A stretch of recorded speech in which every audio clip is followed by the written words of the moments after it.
Il y a des questions pas mal intéressantes. Est-ce que ta parole va dans le même sens que Bernard de Montréal? T'appelles ça une question intéressante? La personne qui l'a posée, oui. Si, quand je parle vers le nord, il parle vers le nord, c'est dans le même sens. Et si, de temps en temps, dépendant de l'orientation de sa chaise, je ne connais pas Bernard de Montréal de toute façon, mais disons que j'imagine que si on parle dans la même orientation, on doit parler dans le même sens. Je pense que ceux qui écoutent un autre et moi sont suffisamment lucides et intelligents pour savoir. Donc, pose la question. Dans combien d'années peut-on s'attendre à des changements importants, type tremblement de terre, inondation, guerre nucléaire, peut-être? Ben, faut s'attendre tout de suite. On sait pas quand ils vont venir. Mais ça vaut pas la peine d'attendre pour attendre. N'est-ce pas? C'est important de poser des questions convenablement. Évidemment, la personne veut savoir ici dans combien d'années prévoyez-vous ces tremblements de terre. Moi, je ne suis pas un prophète. Je ne suis pas contre les faits, mais je suis contre les faits. Donc, je ne suis pas un prophète. Bon, je suis un prophète, mais pas un prophète. Alors donc, ça n'a aucune importance de savoir si, premièrement, ça va être ou si ça ne sera pas, et quand ça va être, si ça va être. L'humain se dit toujours, pour remettre son devoir, ah ben, déménager un mois. On a le temps, on va aller au parc, on va aller s'acheter un carnet de crème glacée. À un moment donné, on va avoir 2 semaines. À un moment donné, bah, une journée, le lendemain, on a le temps encore. Puis après ça, ben, le soir, je me lèverai à 6 heures, puis le rendu à l'école, qu'est-ce que je pourrais bien donner comme raison? Ça va-tu venir, ça viendra-tu pas? Disons que les conditions prêtent à ce qu'il y a des choses qui vont venir. Ce n'est pas parce que des choses vont venir que l'être humain doit se préparer à s'améliorer. L'être humain a passé sa vie d'humain sur le plan planétaire depuis qu'il était restrifié en tant qu'esprit, a évolué parce qu'il était écœuré de souffrir et parce qu'il avait peur des choses. L'humain évoluait contre lui, malgré lui, accroupi dans le derrière parce qu'il avait peur. On évolue pour avoir les grâces d'un Dieu, pour fuir l'enfer. On évolue parce qu'on ne veut plus être malade. On évolue parce que ceci, parce que cela, mais jamais on ne veut évoluer parce qu'on en comprend l'intelligence. Apocalypse ou pas, l'être humain est un être qui évolue améliorativement et il doit évoluer parce qu'à un moment donné, il doit comprendre l'intelligence de l'évolution améliorative. De l'évolution ou de l'amélioration, comme vous voudrez. Alors, on ne doit pas évoluer parce qu'on approche apparemment de la fin d'un cycle. Ce n'est pas parce qu'on approche d'un apocalypse qu'on doit cesser de souffrir. Ce n'est pas parce qu'on parle d'apocalypse ou qu'on parle de ces choses-là que l'on doit cesser d'avoir peur, que l'on doit cesser d'être malheureux, que l'on doit cesser d'aimer et de s'haïr, que l'on doit cesser de faire des enfants pour nos beaux yeux et de les rejeter quand on n'en veut plus, que l'on doit cesser de boire des choses non correctes ou de se droguer, que l'on doit cesser de polluer. On doit cesser cela toujours. C'est pas nécessaire d'attendre qu'à un moment donné, la Terre demande si elle doit arrêter de tourner ou partir ailleurs. Ou tourner plus vite dans l'espoir d'éjecter tout le monde. Pour commencer à prendre conscience de l'intelligence d'une évolution écologique. On parle d'initiation.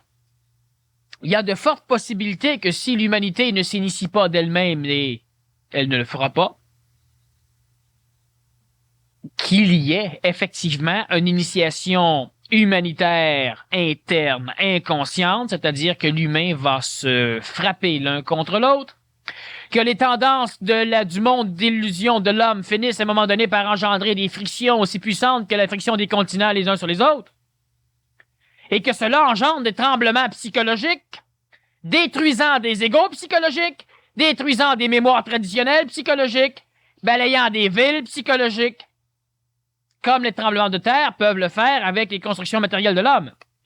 Ce n'est pas parce que l'homme construit dans sa psychologie que ses constructions sont plus sécures et en sécurité que celles qu'il a construites dans la matière. Sauf qu'on ne doit pas commencer ou envisager un cheminement d'évolution ou un cheminement amélioratif parce qu'on n'aura plus peur que les peurs traditionnelles.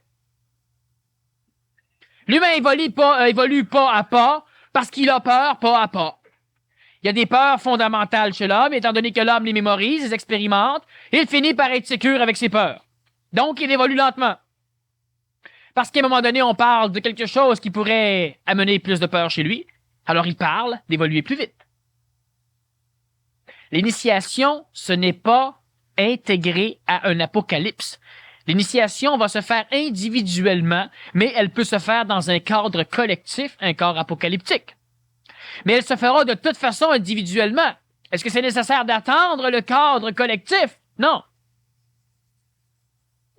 Quand va arriver telle chose? Quand va arriver ceci? Quand va arriver cela? Quand allez-vous commencer à vous prendre en main? C'est la question. On va dire comment se prendre en main. Ben, évidemment, c'est compliqué. Ceux qui ont pris ça mot à mot ont essayé de se prendre à un moment donné, puis ils se sont cassés la gueule. Bon. Et ils ont découvert qu'effectivement, c'est plus facile de se faire prendre par quelqu'un d'autre. Alors, transmettant ça au niveau de la psychologie, ben, ils recherchent aussi quelqu'un qui pourrait les prendre en main, les sauver, les diriger, les instruire. Ils recherchent des maîtres, des gourous, des messies.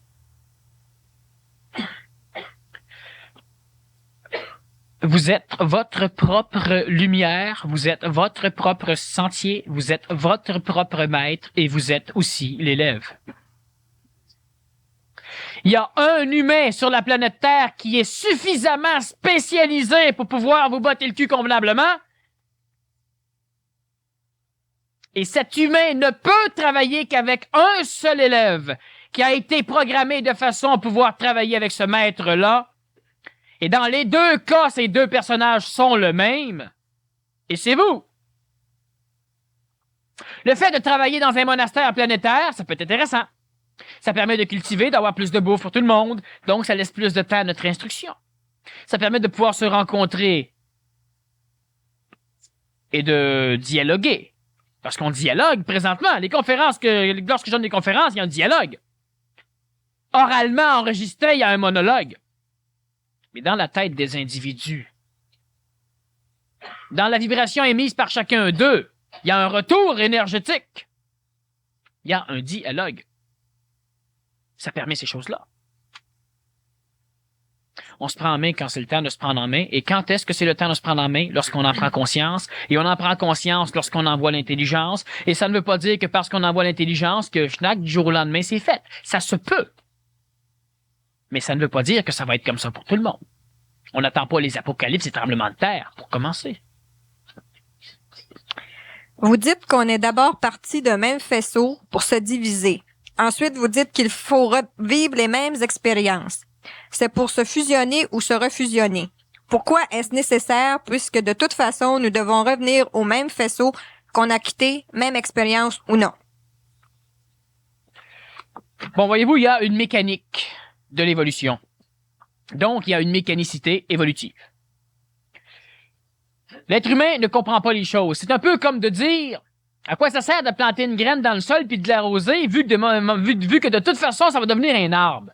Alors, pourquoi ça ne devient pas un arbre? Ça doit devenir un arbre. Mais il faudra quand même la planter dans un sol qui a des nutriments. Il faudra quand même l'arroser. Il faudra quand même la préserver des mauvaises herbes qui peuvent l'étouffer. L'être humain aussi fonctionne d'une façon mécanique. J'ai expliqué souvent, on va quand même y revenir parce que c'est important et intéressant. Vous savez que si on prend un morceau de métal puis qu'on le tient, ça dégage, à part le retour photonique, la vision, la lumière, ça dégage pas grand-chose comme vibration. Mais on sait qu'il y a c'est constitué d'atomes et que ça vibre en maudit. Si on frappe le morceau, il y aura une vibration qu'on va percevoir. C'est la même vibration. C'est un phénomène énergétique. Si on le frappe plus fort, il va dégager un son. La même vibration qui est tactile est maintenant auditive. Si on pourrait le faire vibrer encore plus rapidement, on finirait par sentir le métal chauffer. La chaleur. Cette chaleur peut radier des micro-ondes, on s'en sert pour faire cuire nos cossins. Si je le fais vibrer encore plus, cette chaleur va lentement se transmuer en lumière. Je vais voir le métal commencer à devenir rouge, puis blanc. Toujours la même vibration. Et on peut continuer à monter. Ce faisceau, c'est de l'énergie.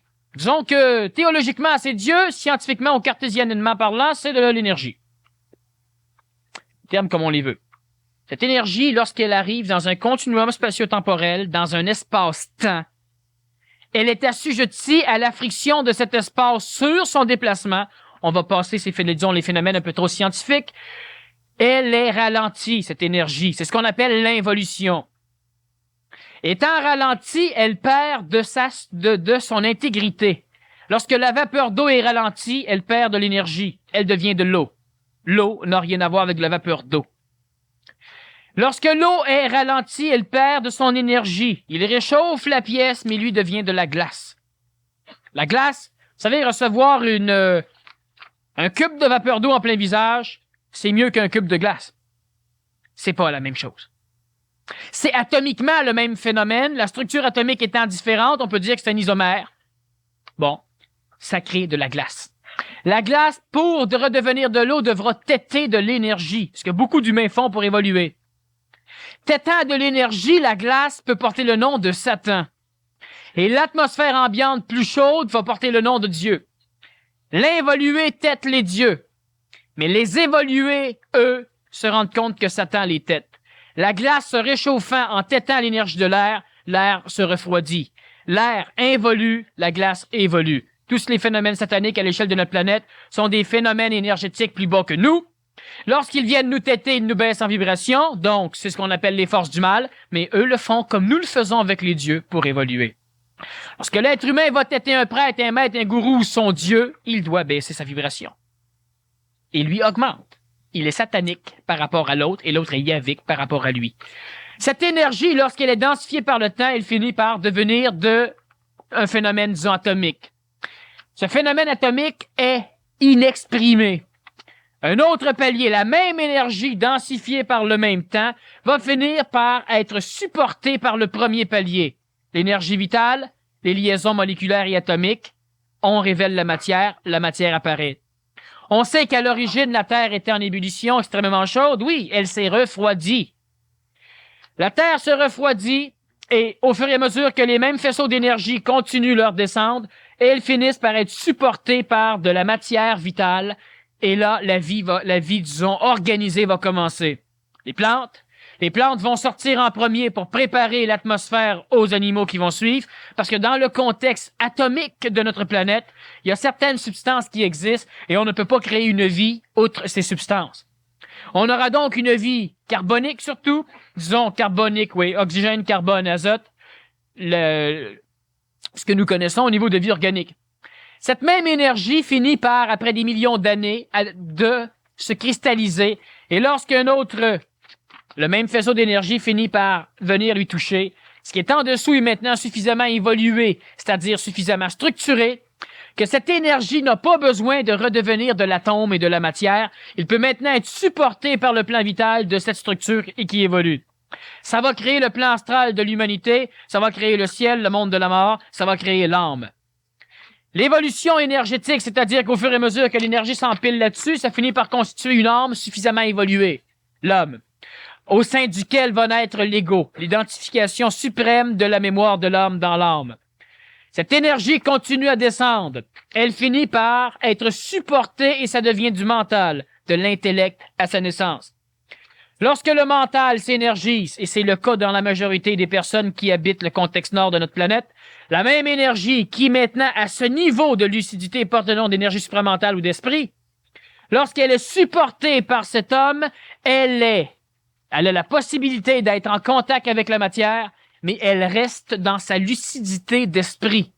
Et c'est ça le rôle de l'homme, faire en sorte que la matière finisse par être luminarisée, c'est-à-dire intelligencée, c'est-à-dire espritisée, c'est-à-dire évoluée. Donc, lorsque cette lumière supramentale touche le contexte d'un homme ou d'une femme suffisamment évolué, quand on dit qu'une personne est plus haute qu'une autre, on parle de sa vibration atomique. On parle pas du snobisme de l'ego. Donc, on finit par créer un homme ascendant. Lorsque nous parlons de l'être humain ascendant, sa vibration tend à augmenter. Lorsque Dieu descend au niveau d'un chien, il ne peut communiquer au chien que comme s'il était un chien. Lorsque Dieu descend aux oreilles d'un homme qui a une conscience intelligente, Dieu arrête à ce niveau d'intelligence et communique avec l'intelligence de l'homme. Pourquoi pensez-vous que lorsque l'être humain était un être humain guerrier, Ben, les dieux avaient des armées. Les dieux avaient des peuples élus et ils fustigeaient et même ils punissaient les autres peuples. Et qu'au fur et à mesure que l'humain est devenu pacifique, les dieux sont devenus pacifiques. Au fur et à mesure que l'humain a commencé à pardonner, les dieux ont commencé à pardonner. Oui, parce que ce que l'être humain appelle Dieu, qui est un contexte exprimé dans le plan planétaire de l'intelligence, disons pour l'instant supramental, parce que le plan supramental, c'est pas la fin du monde. Il y a beaucoup d'autres, il y a deux autres plans. Lorsque cette intelligence est exprimée au niveau de l'homme, elle s'exprime au niveau de l'homme à la hauteur vibratoire de l'homme. Donc, lorsqu'un être humain d'un bon niveau vibratoire a un contact intuitif avec un plan théologique, le plan théologique peut lui dire, ces astis-là, c'est des infidèles. Tu dois les tuer. C'est le même énergie supramentale qui va venir un jour dire à l'homme, ce désert, ça peut être intelligent d'en faire une. La même énergie. Mais elle ne peut pas s'adresser à l'homme si l'homme est là, l'énergie doit descendre à son niveau. C'est ce qu'elle a fait. Descendant à son niveau, elle énergise l'homme. Mais le contact est un contact adapté à l'homme. Et lorsque cette énergie vient au niveau de l'homme, elle est comme l'homme. De quelle façon l'intelligence peut-elle régler la matière? On dit pourquoi Dieu ne vient pas dans le contexte de l'homme régler nos problèmes? Pourquoi y a-t-il des handicapés? Pourquoi les bons partent-ils avant les mauvais? Pourquoi est-il plus facile de faire un pacte avec le diable qu'un pacte avec une entité divine? Pour la simple raison que les phénomènes sataniques, diaboliques, sont des phénomènes planétaires astraux, qui ont une vibration beaucoup plus basse que les phénomènes, disons, spirituels des plans théologiques.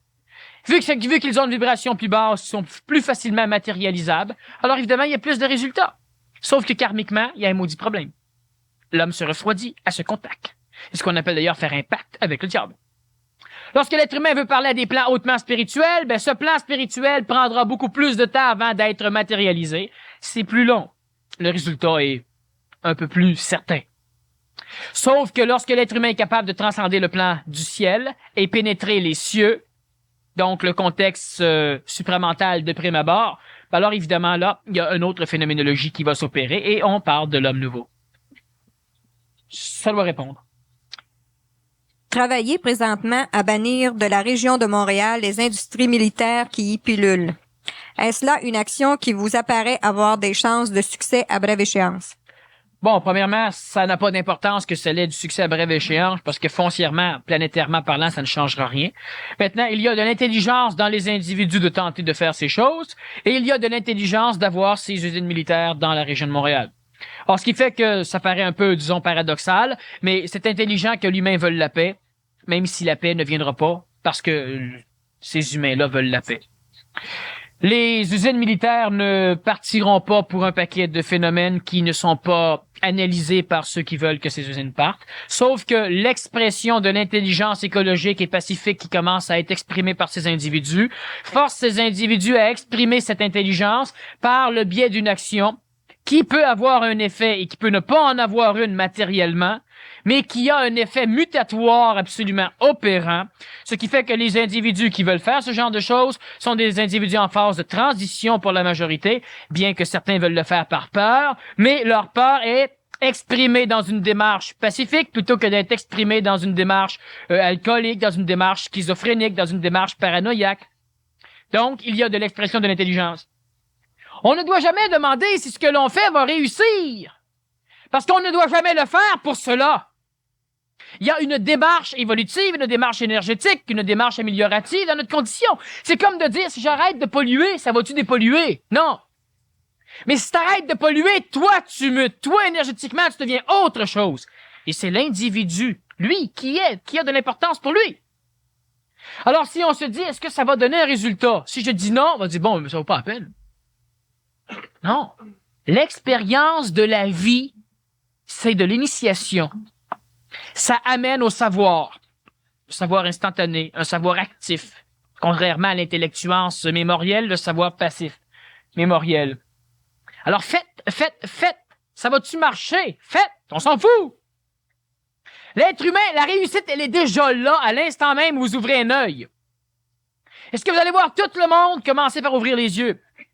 Mais ayez confiance, un jour, ces usines d'armement n'existeront plus à Montréal. Peut-être Montréal non plus. Mais ils n'existeront plus à Montréal. Quelle que soit la façon. Mais ce qui est important, c'est que vous devez agir, faire des choses. La personne qui est tout à fait malade puis qui décide de faire attention à sa santé alimentaire, par exemple. Il est trop tard. La mutation, elle se fait dans la tête, dans la conscience, dans le système neuronique et dans un paquet d'autres choses.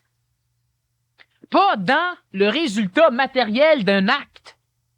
Des êtres pacifiques, on en a besoin. S'il doit y avoir une guerre avant, les êtres pacifiques n'y changeront rien. Mais après la guerre, il faudra qu'on en aille les expérimenter. S'il n'y a pas de guerre, tant mieux. Ce que je veux que vous compreniez, c'est que ce n'est pas à partir du résultat matériel que vous devez savoir si vous le faites ou non. Exprimez de votre intelligence, de votre énergie. Il y en a un qui va dire, bon, ben moi, je vais escalader toutes les cheminées. On va dire, ça va servir à quoi? C'est une expression collective d'une mutation sociale au niveau des mémoires archétypales, c'est-à-dire qu'on est en train de néotyper la conscience collective de l'homme.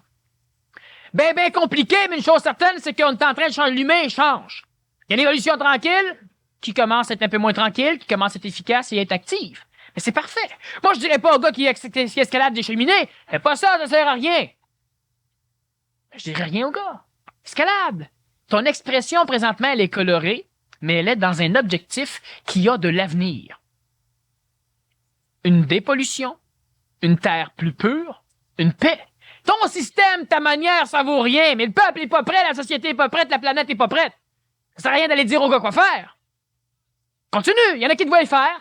Ça induit dans leur mémoire collective des choses, puis lentement, il y a une mutation sociale qui se fait. C'est évident que si vous le faites individuellement, c'est mieux. Mais c'est parfait que l'humanité fasse ça. Génial. Parfait. Vous savez qu'avant, on faisait des armes pour la guerre. Après ça, on faisait des armes pour la sécurité. Après ça, on faisait des armes pour les chiens. Là, maintenant, depuis quelques années, depuis 30 ans, on en fait pour la paix. On va dire, ouais, mais c'est le reste des mêmes armes. Oui, mais l'humain a changé l'expression de son mot. C'est sûr qu'une arme ne sert jamais à construire la paix. Mais on parle de plus en plus, on va dire c'est une propagande. Tant mieux. Parce que même si la propagande part d'un cœur menteur, ce qu'elle induit dans la société, c'est la paix. Qui continue. Poussez-les, les compagnies, ne me dérange pas. Comment te situes-tu par rapport à la cosmogonie d'Urantia? Si tu veux ou peux répondre. Comment apprécies-tu l'initiation maçonnique et que penses-tu du rituel ancien et primitif de Memphis-Misraïm? Bon. Premièrement, je n'ai jamais lu la cosmogonie d'Urantia. Je fais souvent la même farce parce qu'un jour, dans un symposium, je faisais une conférence sur la cosmogonie et j'ai commencé en disant que je vais faire une conférence sur la cosmogonie d'Urantia, mais que je ne l'ai pas lu. Alors, évidemment, il y a des gens qui ont été frustrés. Puis j'ai expliqué quand même dans le début de la conférence que le gars qui l'a écrit, il l'avait pas lu lui non plus. Alors, s'il pouvait l'écrire, je pouvais bien en parler. Bon. Alors, pour la cosmogonie, voilà, c'est fait.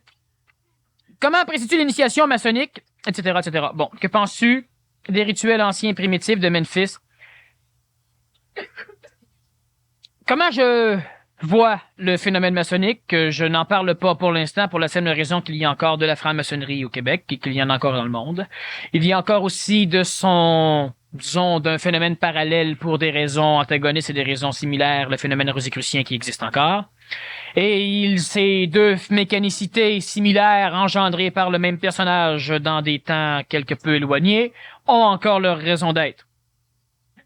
Alors, donc, on n'en parlera pas. Et tout ce qui regarde les initiations Memphis ou les choses du passé, il faut comprendre que la majorité de ces phénomènes étaient des phénomènes astrales, qui étaient hautement intelligents à l'époque.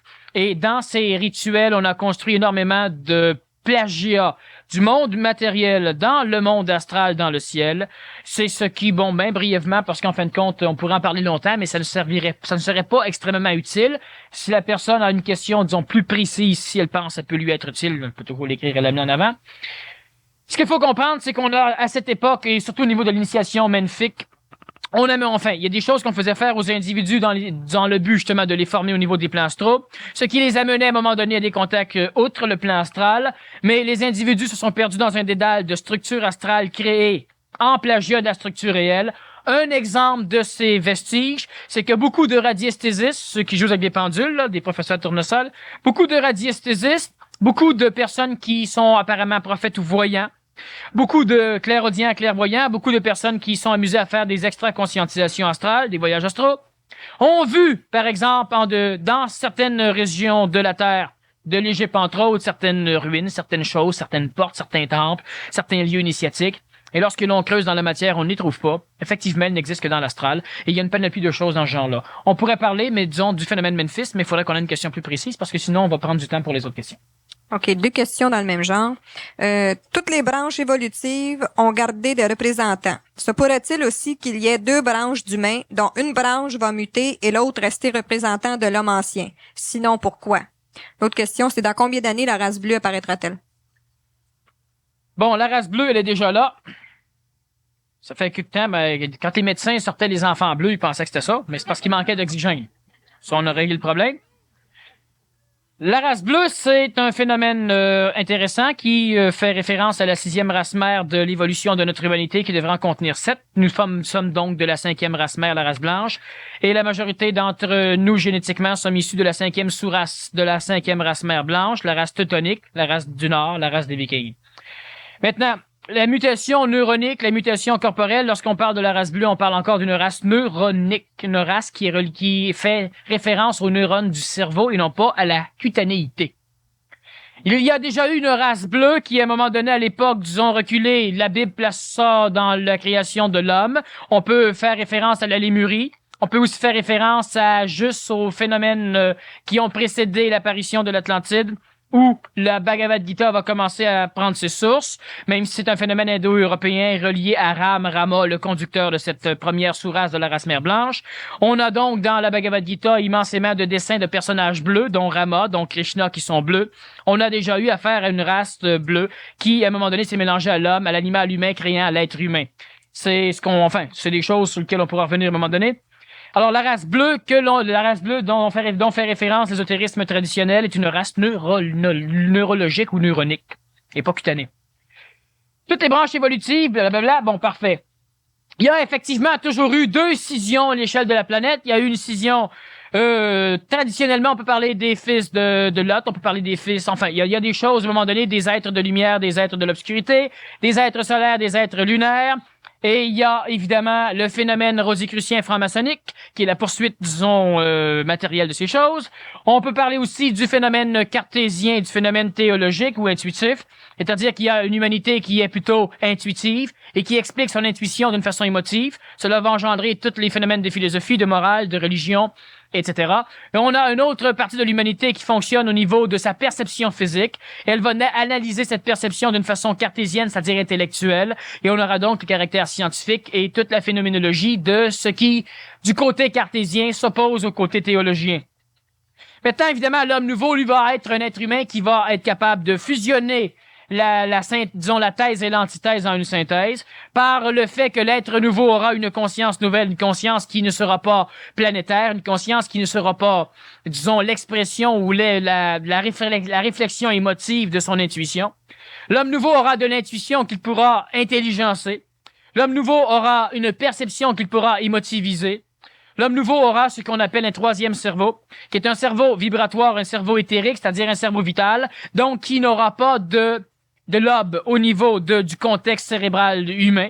Sauf que ce cerveau entrera en résonance avec une partie intégrale du cerveau de l'homme, la glande pinéale, qui va permettre la gestion d'une sécrétion d'hormones, une hormone qui est émise et sécrétée par le corps de l'homme seulement de la naissance à l'adolescence. Lorsque cette hormone cesse d'être sécrétée, les caractères sexuels, secondaires et primaires apparaissent, et lentement la génétique apparaît chez l'humain. Celui-ci devient donc procréateur, c'est-à-dire que la moitié de son énergie vitale ne servira plus à la programmation de son cerveau, mais pourra servir à la transmission cellulaire génétique.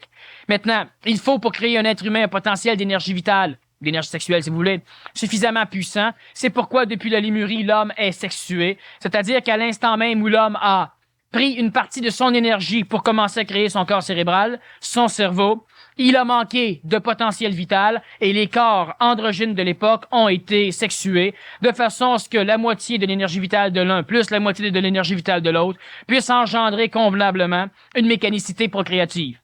On sait que physiquement la femme elle est receveuse, c'est-à-dire que l'homme est donneur physiquement, on peut constater, n'est-ce pas, que ça s'imbrique bien, hein, comme la prise de courant dans le mur, hein, on parle d'une prise femelle, une prise mâle, bon. On sait aussi que vitalement, la femme, elle est donneuse, l'homme est receveur. C'est pourquoi l'homme est manipulé par une contrainte, disons, sexuelle, à têter l'énergie sexuelle de la femme. L'homme est sexuellement manipulé par ce plan. La femme, elle est donneuse, donc elle pourra donner à l'homme. Et c'est évidemment elle qui pourra aussi engendrer la vie fétale, donc donner la vie. L'homme, par contre, au niveau psychologique, est un être qui est donneur, comme physiquement. La femme, elle est réceptive physiquement, elle est réceptive astralement, psychologiquement. Donc, la femme aura besoin de sécurité, la femme aura besoin d'amour, l'homme pourra en donner, mais l'homme n'en a pas besoin, comme tel. Évidemment, il y a des exceptions, il y a des colorations, il y a des atténuations. Au niveau mental, la femme, elle va être donneuse, hein? L'homme va être récepteur, c'est pourquoi la femme va être celle qui va manipuler l'homme, le mâle, à dire, la maison est laide, on devrait décorer, on devrait bâtir, on devrait ceci, on devrait cela. Mais la femme, n'ayant pas de capacité, elle est donneuse, donc elle donne les idées. L'homme les reçoit, l'homme va donc devenir le travailleur. Ce qui va engendrer une société planétaire qui va être régie par l'échange. Je te donne ton bibelot, tu me donnes tes fesses, et etc., etc., etc. Tu aimes l'enfant, c'est normal, parce que les femmes ont besoin des enfants, les femmes ont besoin d'amour. L'homme, lui, a besoin ne sera donneur et récepteur au niveau des plans astro, psychologique, mental, et elle pourra donc se confronter à un contact supramental elle seule à un moment donné. L'homme fera la même chose. Donc, l'homme nouveau sera capable d'aimer un enfant comme une femme. La femme nouvelle pourra traiter un affaire comme un homme. Et de plus en plus, on aura un androgyna au niveau social, un androgyna psychologique, mental, supramental, pas physique, pas pour l'instant. Alors donc, si on parle de cette scission, est-ce qu'il y aura une partie d'hommes anciens, une partie d'hommes nouveaux? Non. Par contre, pendant la période de la crise de l'adolescence de l'humanité, une période qui va s'échelonner sur plusieurs centaines d'années, et il y aura effectivement un contingent d'hommes anciens, un contingent d'hommes transitifs et un contingent d'hommes nouveaux, et ça va de soi. Sauf est-ce qu'il y aura une guerre entre l'homme nouveau et l'homme ancien? Non. L'homme ancien va être trop occupé à se battre entre lui. OK. Dans l'ère du Verseau, est-ce que la femme aura un rôle important à jouer? Ça, c'est une question de femme, je suis sûr.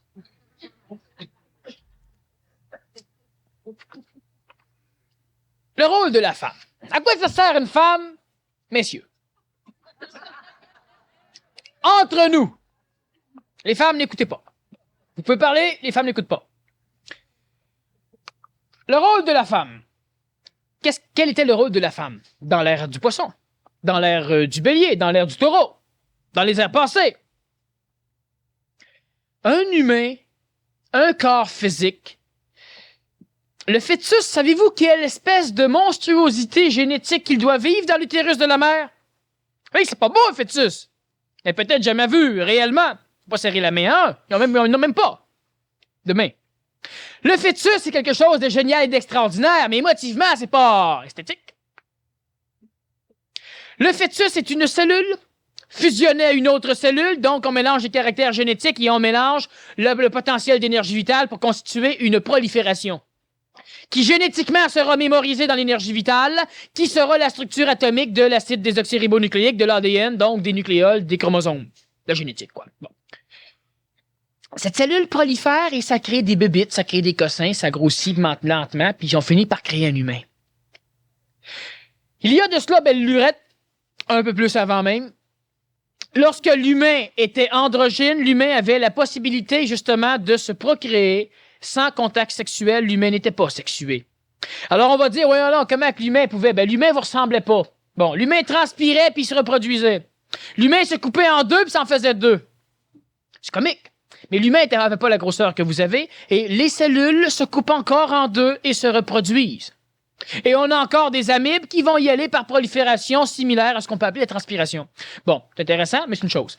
Lorsqu'à un moment donné, les corps physiques ont suffisamment d'énergie vitale, lorsque l'énergie qui vient maintenant descendre chez eux doit transmuer ce corps pour permettre à ce corps de devenir un réceptacle, l'homme est créé, la femme est créée, et on a donc la femme et l'homme, le sexe.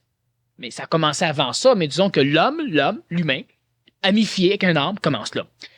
Lorsque l'énergie vitale de l'homme, donc de l'humain, plutôt, a commencé à grimper le long de sa colonne pour aller travailler le cerveau de façon à engendrer une prolifération neuronique au niveau du cerveau, et c'est pourquoi avant l'adolescence, l'enfant n'est pas sexué, pour la simple raison que la programmation axonique, la programmation de ses neurones, n'est pas complétée. Donc, de 0 à l'adolescence, c'est cela qui va se faire. C'est là-dedans que ça se fait. C'est ce qui s'est passé aussi dans l'Antiquité. Lorsque cette énergie vitale a monté, automatiquement, l'entité ne pouvait plus procréer, manquait de puissance. Et lentement, les humains ont commencé à être mutés, c'est-à-dire que des caractères sexuels sont apparus. Ça se fait pas comme ça. C'est relatif à l'évolution darwinienne. Mais depuis ce temps, l'évolution se fait, comme je disais dernièrement, à la kempienne, c'est-à-dire que c'est une évolution améliorative, mais non pas adaptative comme les animaux le font. Depuis ce temps. Lorsque la femme est apparue, l'homme est apparu, c'était quoi le rôle de la femme? Le même maudit rôle que l'homme. Socialement, peut-être pas. Parce qu'il y a eu un grand temps où c'était un règne de matriarcal, c'est-à-dire que c'était le règne des sorcières, et c'est Rama, donc au début de la race indo-européenne, qui a à un moment donné mis fin à ça et qui a instauré le patriarcat. L'homme, le mâle. Depuis ce temps, le mâle domine. Chacun son tour, ça va de soi. Est-ce qu'un jour les enfants domineront? Ils vont se libérer. Ça va de soi. Ça, faites-vous-en pas. Sauf que on arrive à un androgyne nouvelle. Donc, le rôle de la femme sera le même que celui de l'homme. Dans l'Antiquité, ça a été le même que celui de l'homme, de façon détournée. Tu sais, l'homme avait le pouvoir. Oui, mais tous les grands hommes, il y avait une bonne femme en arrière qui les bottait derrière pour faire tout ce qu'il voulait. Tout ce qu'elle voulait, plutôt. Bon. Alors, quel était le rôle de la femme? Est-ce qu'elle avait l'apparence? Tout le monde la voyait? Peut-être pas, mais cosmiquement, on s'en fout. Égoïquement, ça fait plaisir que la femme soit en avant pour les femmes, ça fait plaisir pour les hommes, mais cosmiquement, ça n'a rien à voir. Alors, le rôle de la femme dans l'ère nouvelle va être le même rôle que celui de l'homme, c'est-à-dire que la femme va être un humain, l'homme va être un humain. Et les deux vont se considérer selon leur juste valeur, mais non pas selon des ségrégations sexistes et un paquet de conneries qui n'ont plus rien à voir. Si la femme, elle doit retourner à ses chaudrons, peut-être, si elle en vend, c'est intéressant, t'en as fait, puis avant les chaudrons. Tourne à ses chaudrons. Dans le communiqué du Centre sur le PMC, on dit « Il faut comprendre qu'aujourd'hui, l'homme n'a pas intérêt à poursuivre le genre de pratiques telles le yoga et le tai chi, parce que tout ce que ces techniques avaient de bon à donner, l'homme les a reçus. S'il vous plaît, expliquez. » Il y a un PS. Qu'est-ce qu'il écrit? Vous avez les plus beaux yeux du monde, ou presque. Ça paraît que la personne n'a pas voyagé. Bon, lorsque je dis qu'effectivement, les techniques du passé ont donné à l'humain ce qu'elle avait à lui donner, donc que l'humain maintenant doit commencer à pratiquer de nouvelles techniques, on va dire à quoi ça sert une technique. Vous savez que la religion, c'est une technique. Le rituel, c'est une technique. Ça permet des choses. La mécanicité de l'évolution, elle peut être comprise intuitivement, elle peut être comprise aussi intelligemment, consciemment. Il y a une mécanicité. Si c'est mécanique, on peut prévoir des choses, c'est ce que j'appelle la conséquentialité. Si c'est conséquentialisable, c'est donc technifiable. Si c'est technifiable, on peut donc en faire une technique. Maintenant, on va dire, est-ce que la technique promet telle chose? Non, promets-moi ce que t'es, moi te promettre le résultat, tu sais. Mais la technique, c'est un outil. Bon, c'est tout. Si t'as un beau marteau en or avec un clou tout rouillé, tout croche, le marteau, je peux pas te promettre qu'il va planter tous les clous. Bon. Puis si le clou, c'est un clou de chemin de fer, autre chose. Bon. Pourquoi les techniques de l'Antiquité n'ont-elles presque plus rien amené à l'humain? C'est simple. Le corps de l'homme, génétiquement, n'était pas celui qu'il est aujourd'hui. Donc, l'être humain de l'Antiquité, on parle surtout de techniques qui commencent au niveau indo-européen, donc qui viennent de l'Inde, et qui lentement vont s'étendre, proliférer jusqu'à nos jours. Que ce soit les arts martiaux, le tai chi, que ce soit les techniques de méditation, que ce soit les techniques de yoga, etc. Ces techniques sont absolument géniales. S'ils n'auraient pas été inventés, il aurait fallu que quelqu'un les invente à un moment donné. Puis effectivement, ils n'ont pas été inventés. Puis à un moment donné, quelqu'un les a inventés. Bon. Ces techniques amenaient quoi à l'homme? Ces techniques prenaient des corps massifs, des corps qui nerveusement n'étaient pas construits comme les vôtres, des corps qui cérébralement n'étaient pas construits comme les vôtres, des corps qui n'avaient pas l'énergie mentale que vous avez. Hein? Il y a beaucoup d'humains à l'époque qui n'avaient même pas de conscience de vie. Bon. Ces techniques, on les pratiquait et ça l'engendrait dans ce le pratiquant une mutation cellulaire atomique, c'est-à-dire que ça cellularisait l'évolution. Génétiquement, c'est transmis très lentement et au cours des temps, les techniques finissent par amener à l'homme ce qu'elles doivent amener à l'homme. Mais lorsque l'humain naît déjà avec le résultat de toutes ces techniques, vous savez qu'aujourd'hui, on est avec un maudit beau corps. Évidemment, on le magane au coton en s'en allant. Bon, la technique peut nous aider à rajeunir un peu le corps, mais c'est pas des techniques progressistes, ce sont des techniques d'entretien. Dans l'Antiquité, elles étaient progressives. Lorsqu'aujourd'hui, on a un corps physique qui a tout ce que la technique peut lui amener, pratiquez pas la technique au nom du fait que, il y a 2000 ans, ça marchait. C'est sûr que ça marchait. La preuve, vous autres. Alors maintenant, l'être humain doit donc vibrer, intuitiver une phénoménologie d'évolution progressive, adaptée à son point de départ, son corps, sa psychologie exprimée par ce corps, et faire quelque chose de neuf. Alors, celui ou celle qui pratique le yoga, c'est bon, mais elle doit savoir que ce n'est pas une technique progressive, c'est une technique d'entretien ou une technique de cure. C'est bon. Dernièrement, et que le temps, à un moment donné, pour certains, ça va assez oui. Il y a un bonhomme qui fait le programme être contrôleur, donc qui fait le PMC, qui est professeur de yoga. Mais à un moment donné, je lui ai demandé, fait combien d'années tu fais du yoga? Tu fais 53 ans. Quand tu arrêtes d'en faire, tu perds tout ce que le yoga t'amène? Ben, il dit oui. Donc, tout ce que le yoga t'amène t'appartient pas. Ça appartient toujours au yoga.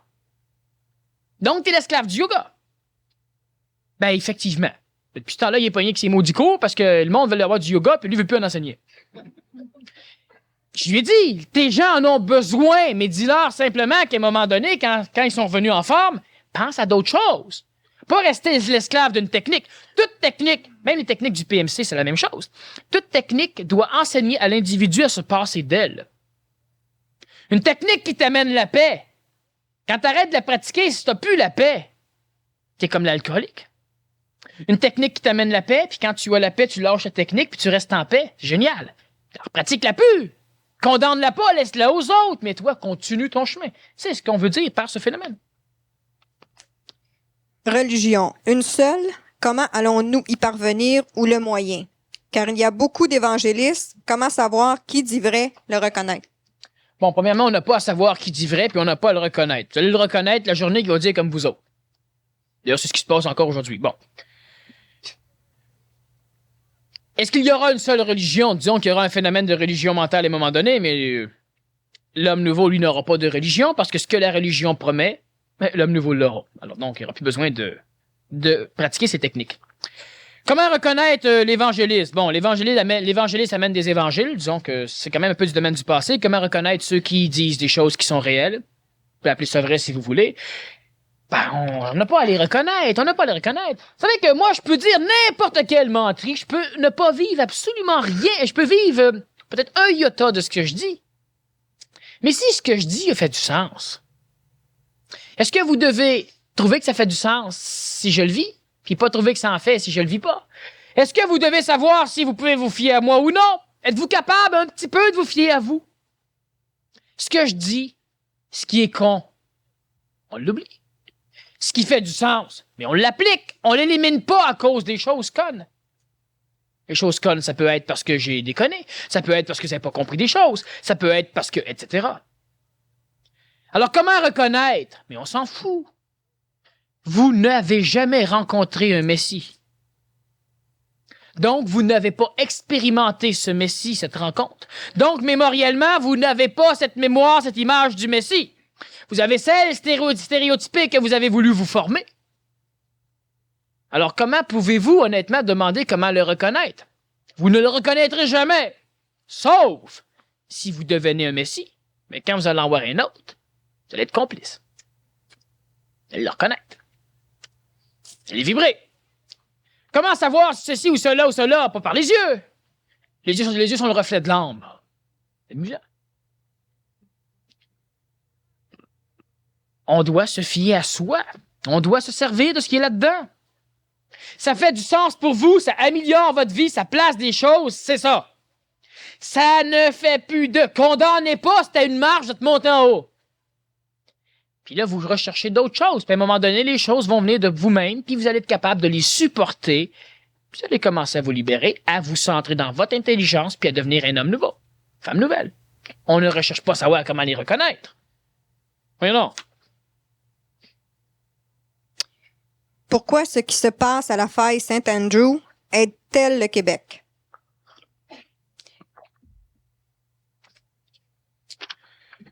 Pour la simple raison que le phénomène spirituel de l'illusion dont je vous parlais tout à l'heure, c'est un phénomène qui handicape l'humain. Le Québec est une région qui doit se mentaliser pour être supramentalisée, donc qui doit s'espiritiser, donc qui doit s'intelligencer. Donc, le Québec est une région qui doit supporter des humains qui vont se centrer sur eux et qui vont entrer en contact avec leur propre esprit, avec l'intelligence instantanée, le contact supramental. Pour cela, l'humain doit être, disons, désassujetti de la majorité des phénomènes spirituels illusoires, les phénomènes de maîtres, de gourous, etc. En Amérique, c'est la Terre Neuve. Une région devra donc focaliser toute cette chose. La Californie, 72 pages de bottins téléphoniques contenant que des adresses de sectes. Juste à Los Angeles. Je ne vous parle pas de San Francisco. C'est un réceptacle qui permet au Québec de rester relativement libre. Les cantons de l'Est vont absorber le dernier vestige de ce qui va rester au Québec, libérant le Québec. Plus le Québec reste con, plus longtemps Los Angeles et San Francisco vont rester à la surface de la planète. Plus le Québec devient mental, intelligent, lumineux, homme nouveau, plus vite ces villes vont être précipitées. C'est dramatique? Non, c'est une mécanique qui est intelligente et convenable. Ça fait con. Nous, on évolue, fait que les autres, ils s'enfoncent. Oui, c'est un outil. Les humains ne disparaissent pas, les humains ne meurent pas. Même les premiers cartésiens ont dit que dans notre contexte, rien ne se perd, rien ne se crée. Imaginez-vous, c'était même pas des théologiens, puis ça va ça. La théologie le sait depuis longtemps, elle parle d'éternité. Pas d'immortalité, d'éternité, c'est autre chose. Alors donc, de quelle façon ça aide le Québec, le phénomène californien? Ben c'est ça, c'est que ça aspire un paquet de phénomènes égrégoriens, c'est là que les sectes vont s'installer plutôt qu'au Québec. Et ça libère ces choses, ça libère des places. Si le Québec n'est pas affecté par les guerres et les fléaux naturels, en quoi souffrira-t-il?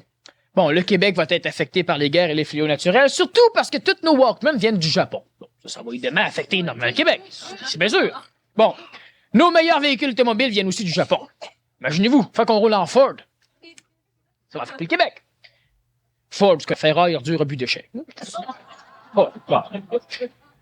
Non, maintenant, ils sont améliorés, ils font des bons chars. Bon, mais s'amuser un peu. Non, mais le Québec va souffrir de quelle façon? Simplement que le Québec va commencer à voir clair. Vous savez ce que ça donne quand on voit clair? Et qu'on voit juste pas assez clair. Mais tant qu'on sait pas qu'on est un esclave, ça va bien. La journée qu'on voit qu'on est un esclave, mais qu'on voit pas qu'on va s'en sortir, qu'est-ce qu'on fait? On se suicide. Pourquoi on a de plus en plus de jeunes, puis qu'on a une prolifération au niveau du Québec de jeunes qui se tirent une balle dans la tête, qui se jettent, enfin, qui se suicident? Parce qu'ils voient juste clair, mais juste pas assez clair. Mais c'est la partie la plus chienne de l'évolution mentale de l'homme, c'est une souffrance mentale qui va être pas mal plus, disons, terrassante, traumatisante que la souffrance matérielle et ces choses-là. Sauf que ça ne dure pas longtemps. Mais ceux qui survivent, c'est-à-dire que ceux qui sont capables de ne pas se prendre au sérieux pendant leur amélioration, donc celui qui voit, mais qui voit pas assez, ben il se dit, ben tant pis, mais attends, à un moment donné, ça va venir. Mais celui-là, il va vivre heureux, il ne souffrira pas d'évoluer. Tandis qu'il y a beaucoup d'humains déjà qui émotivement souffrent d'évoluer, faut comprendre que c'est normal qu'à un moment donné, plus vous voyez, ben plus ça a l'air laid. Mais vous voyez pas tout. Alors si on est humble, si on ne se prend pas au sérieux, ben on se dit que bon ben c'est ça, on voit pas tout. Hein? Pour l'instant, on voit qu'il y a ben de la merde, on voit qu'il y a du viol, on voit que ceci, on voit que cela, on voit tout ça. On voit qu'on est manipulé, on voit qu'on a donné de la merde quand on voulait pas. On voit qu'on a... Ben oui, on le voit. Avant, on le voyait pas. Bon, c'est pas une raison de se tirer une balle dans la tête, crème, on voit plus. On s'améliore. Sauf que l'humain, lui, se culpabilisant, se projetant toujours dans un libre arbitre qu'il n'a pas, ben évidemment, ça vaut pas la peine de vivre. Ben oui, ça vaut encore plus la peine de vivre. Tu es en train de faire la transition. Eh bien, c'était relativement souffrant pour l'ego qui se prend au sérieux. Vous savez, quand vous pensez, à un moment donné, vous avez un livre. Toutes les réponses du monde sont dans ce livre. C'est génial. Vous ouvrez le livre, puis là, on vous montre un miroir. Vous voyez la face. Là, vous tournez la page, un autre miroir. Commencez à l'apprendre sur l'univers. Tournez la page, un autre. Mais à la fin du livre, vous en savez sans doute mauditement plus sur l'illusion du monde. Vous êtes maintenant différent des autres. Toutes les autres sont convaincus que les choses sont comme ils pensent qu'elles sont.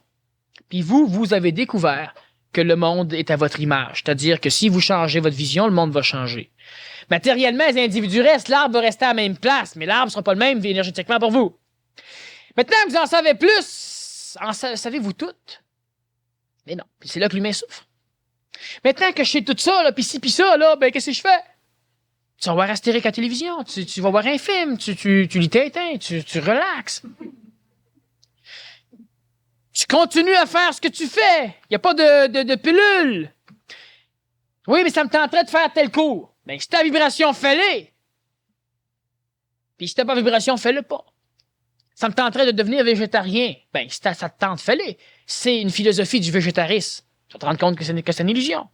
C'est parce que tu digères de moins en moins la viande. C'est parce que mécaniquement, tu t'en vas vers ça. Et c'est parfait. Alors, l'humain fait sa transition lentement et tout va bien. C'est pas tant. L'évolution, c'est le fun et c'est facile quand on se prend pas au sérieux. Est-ce que le phénomène égrégorien peut être utilisé d'une façon à faire évoluer sur le plan de la conscience planétaire? Par exemple, le fait de former mentalement une image de paix dans un groupe devient-il une façon évoluée d'utiliser l'égrégore? C'est-à-dire qu'en faisant cela, on crée un autre égrégore qui, évidemment, été inclus dans les égrégores sociaux collectifs, donc qui lentement vont finir par cheminer et ça va augmenter peut-être d'une petite rang vibratoire l'évolution pacifique des gens, ce qui, évidemment, est un phénomène convenable. Ce qu'il faut comprendre dans l'évolution, disons, des égrégores, c'est que l'être humain, dans toutes les théologies, prie, ne sait pas comment recevoir. Lorsque l'on prie, on place de notre énergie vitale dans le ciel. On place des trésors dans le ciel. Ces trésors-là ne rouillent pas, mais le maudit problème, c'est que vous les placez là, puis vous n'êtes plus capable d'aller chercher. Une fois mort, on va vous les donner, d'accord.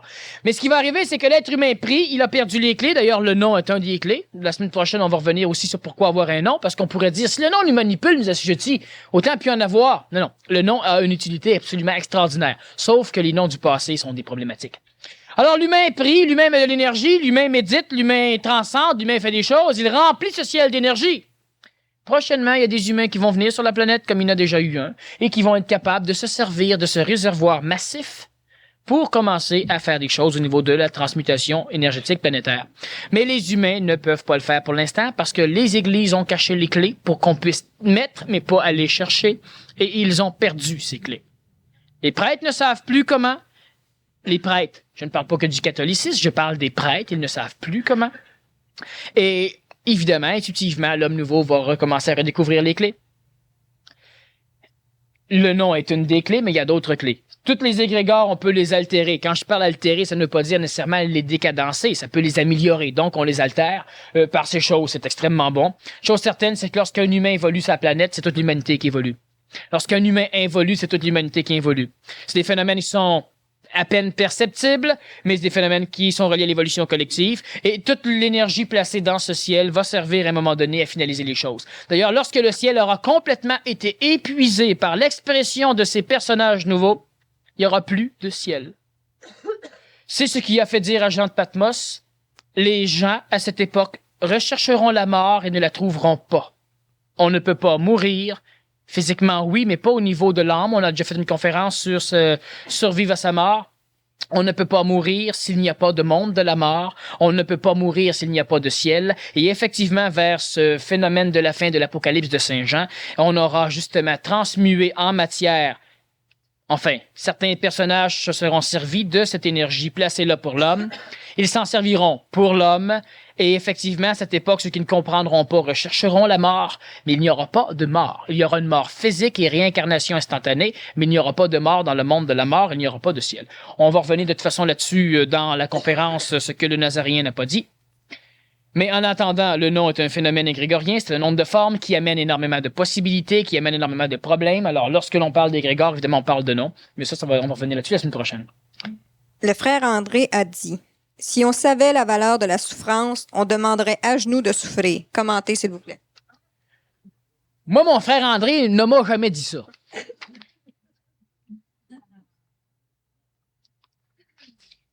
Qu'est-ce que c'est que la souffrance chez l'homme? La souffrance, c'est simplement le refus d'une mémoire d'être transformée.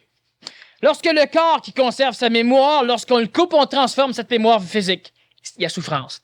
Lorsque vous vivez avec un perroquet ou un serin, à un moment donné, celui-ci s'envole ou meurt, vous ne pouvez plus vivre avec. La mémoire, le conditionnement doit maintenant s'adapter. Il ne veut pas. Il y a donc souffrance psychologique. La souffrance, qu'est-ce qu'elle fait? Lorsque l'être humain qui n'a pas d'intelligence, l'homme nouveau n'aura plus besoin de la souffrance, mais l'être humain qui n'a pas d'intelligence, il a de l'intellectuance. Et quand je parle d'intelligence instantanée, de contact supramental. De la possibilité de savoir les choses sans les avoir expérimentées. L'intellectuance, il faut les apprendre. Bon. L'être humain qui n'a pas d'intelligence, il s'assoit et il est bien. Alors, qu'est-ce qu'il fait? Ben, il fait rien. À un moment donné, il a mal aux fesses. Fait qu'il se lève. Il a pas mal aux fesses, il fait rien. À un moment donné, il a faim. Ben, il mange. Il comprend pas l'intelligence de l'entretien mécanique de son corps. À un moment donné, ben, il vit dans une société où est-ce qu'il peut manger, où est-ce qu'on, de temps en temps, la chaise le lève. Il souffre plus. Quelle évolution l'homme fait? Aucune. Alors, l'homme ancien a donc besoin de la souffrance, parce que la souffrance, c'est ce qui le pousse, le catapulte vers l'évolution. L'être humain, tout à l'heure, je l'ai dit, il évolue pour ne plus souffrir. Il fuit la souffrance, il recherche l'Éden. C'est pourquoi il évolue. Dans le contexte du frère André, à l'époque où cela s'est passé, c'était tout à fait intelligent que celui-ci dise que plus l'homme souffre, mieux c'est. Mais il faut que l'homme comprenne le rôle de la souffrance. Parce qu'il y en a qui souffrent, puis qui broient, puis qui souffrent, puis qui s'écrasent, puis qui souffrent, puis qui s'écrasent. Assez qu'à un moment donné, à ta place, à leur place, vous souffririez. Mais lui ne souffre plus. C'est adapté à son contexte de souffrance, donc il est aussi bien que celui qui apparemment est dans un autre contexte. Alors on doit donc maintenant peut-être le guérir, le sortir de là, le vouloir l'envoyer à l'école, le laver. Bref, le faire souffrir, d'une autre façon.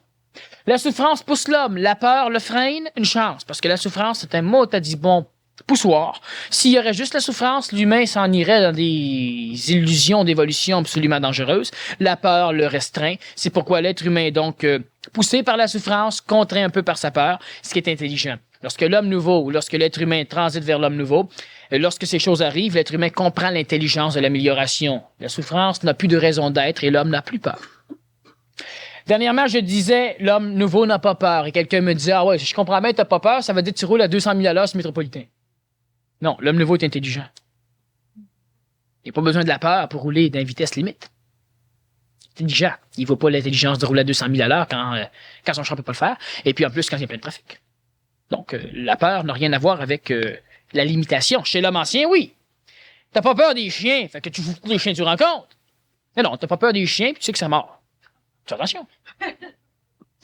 Vous avez abordé lors de conférences antérieures le phénomène de Lazare comme étant le maître de l'astral. Pouvez-vous élaborer, puisque dans la Bible, on ne parle qu'une fois de Lazare? Oui, dans la Bible, on ne pouvait pas en parler plus parce que le phénomène Lazare est un phénomène qui devait rester absolument secret, mais on devait quand même le placer au niveau des mémoires astrales, donc on en parle une fois. On va sans doute faire une conférence à un moment donné juste sur le phénomène Lazare. Disons que ce n'est pas encore le temps, on va quand même en parler un petit peu là. Lazare a été le seul véritable, disons, disciple initié par le Nazaréen.